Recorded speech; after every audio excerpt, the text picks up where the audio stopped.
Okay, so people say, all right, Dr. Rutledge, you claim you're going to cure diabetes, which we do in a lot of people. You're going to cure high blood pressure, which we do in a lot of people. Osteoarthritis oftentimes feels a lot better in a lot of people. What's the deal on depression? What's the scoop? Okay, it works like this. First of all, we want to remember that depression is classified by the psychiatrist into two flavors. One kind of depression is called situational depression. That means I'm depressed because something terrible is going on in my life. I live in Afghanistan.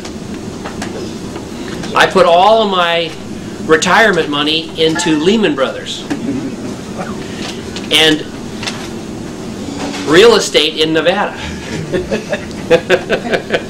Okay, so I'm depressed because that's a bad situation. I'm depressed about that, okay?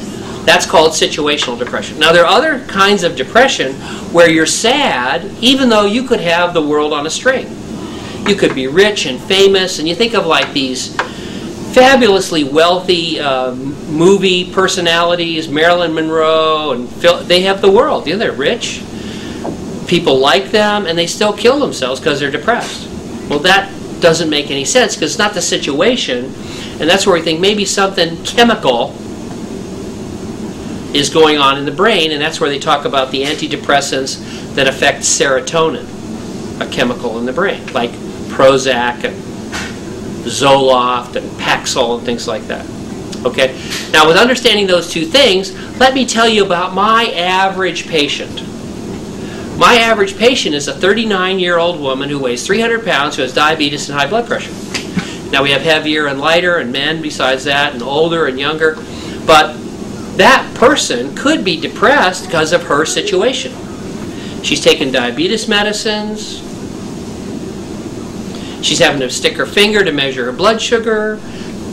And so she could be depressed about her situation. And when we do her surgery, if we get a weight loss of 160 or 170 pounds, if her diabetes goes away, she can take and get rid of the diabetes and high blood pressure medicines. If she's depressed because of her situation, we might cure her depression. On the other hand, if we treat her and get rid of all those things and give her $1 million,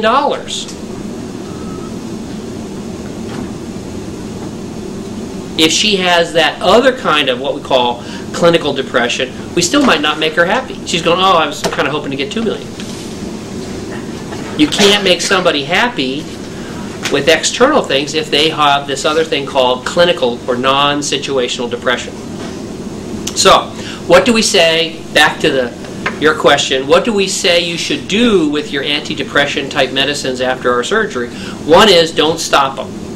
But at some time between 6 and 12 months, we recommend you meet with your doctor and review your situation. Review your medications. And there are many patients who, when we assess them by long-term follow-up, they say they are indeed happier. They have less problems with depression and sadness and are able to stop their medicines. But you'll want to do that carefully and cautiously a long time after surgery so that you don't have withdrawal symptoms.